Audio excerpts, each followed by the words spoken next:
What impressed you the most about the performance? Because for me, when I was watching it, I was sitting there thinking, come on, because we've seen this type of Arsenal performance before, where they dominate possession, don't create too many chances, don't take the chances. What impressed you about this particular performance? Because they kept going to the very end, and eventually got over the line. Yeah, I don't think there was a panic. You know, I think there was a calm insurance. I think every Arsenal fan who's watching it probably had that nervous feeling in your stomach. You know, you're watching the clock, like countdown, watching the clock tick down. Yeah. But then I just thought we'd talk about, obviously, Nwaneri, who was outstanding, and Lewis Skelly again, who taking the responsibility those young players are taking in this really sharp end of the season, I think is very impressive. And you have to say, that had been Arteta's mind. Like, these days, they call them impactors now. They're not subs anymore, aren't they? They're impactors. And you can say finishers, because Mourinho was a finisher. Arteta would have had that in his mind all season. I think Clarkey mentioned last week that if it was him, he would put Mourinho as like a centre forward. So Clarkey could be on the coaching staff next week sometime, couldn't he? So, but and again, when you're in that situation, Leicester played all right, to be fair. They were well organised. Normally, defensively, they're a little bit sloppy, but they weren't.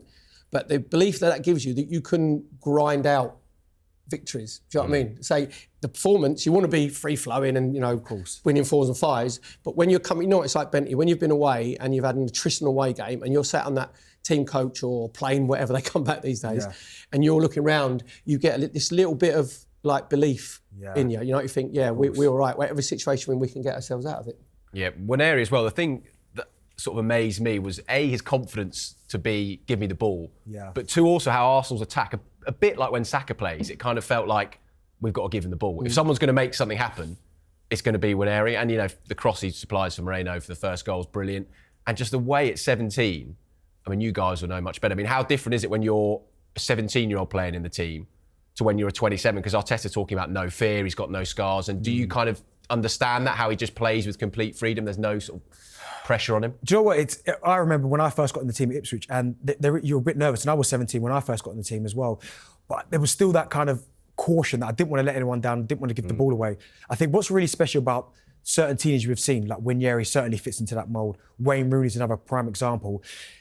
There's no fear there. If he gives the ball away, I want the ball again. Like, a lot of 17-year-olds that get in the team might make 1 or 2 mistakes and hide for the rest of the game. Not hide for the rest of the game, but a little bit unsure about, do I take the ball again now? Overthink it. Nwaneri's like, I don't care what happens next. Just keep feeding me the ball. And the fact that the Arsenal players keep giving him the ball, regardless of if he's marked tight, if he's in space, if it's a bit of a risky ball, they'll still give it to him, Perry. You know what, as well, he's always played above his level. He's always played, when you look at him, he was 14 playing in the under-18s. Do you know what I mean? Wow. So and then he makes his debut at 15 and a half.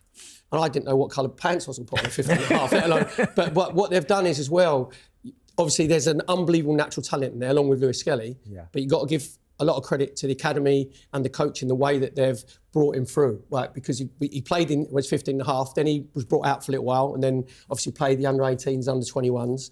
And as brilliantly gifted as what he is technically, and he plays free, he reminds me of Bukayo Saka and his upper body strength, where they're slight, they're probably about 5'9", 5'10", and they're slight of build and their mobility is great, but they know how to use their body.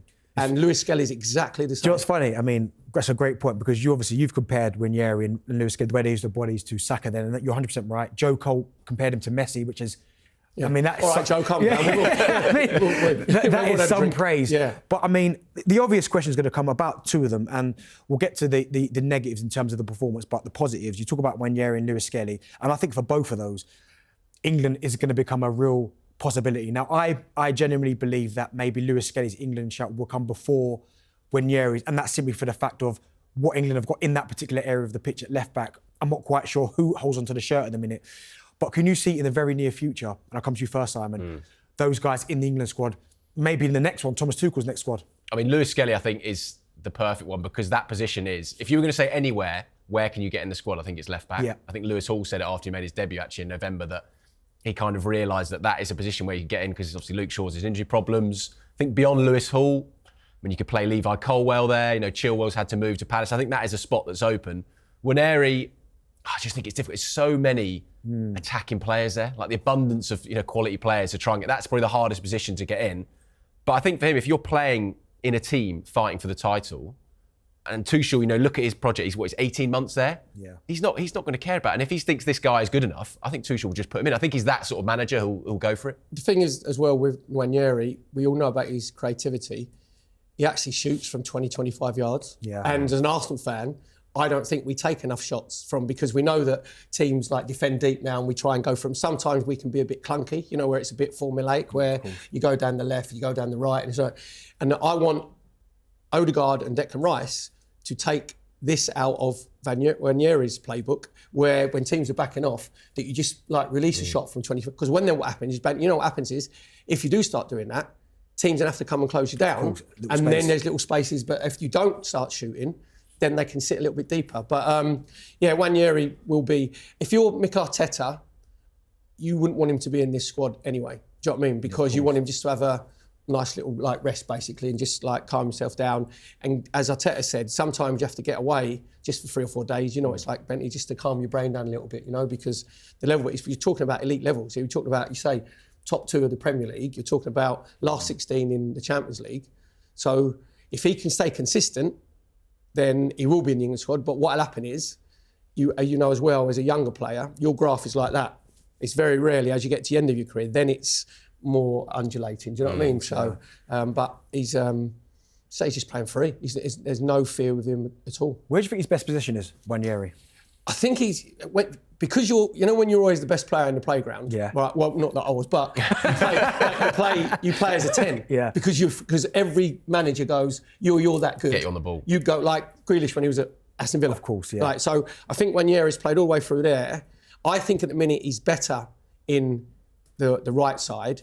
But there's another thing I'd like Arteta to do more, is I like him to switch the wide players over a bit more. You know, it's not happening for you. When Saka was playing and Martinelli was playing, sometimes, you know, full-back shining beside, you think, we'll just change over. Yeah. Just give yourself 10, 15 minutes. But I think he will end up becoming like the 10 or the Odegaard who ends up like pulling the strings. You know what I mean? Yeah, so he's that good.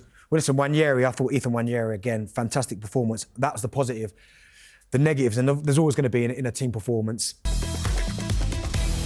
On AM, on DAB, via the talkSPORT app and on your smart speaker. talkSPORT.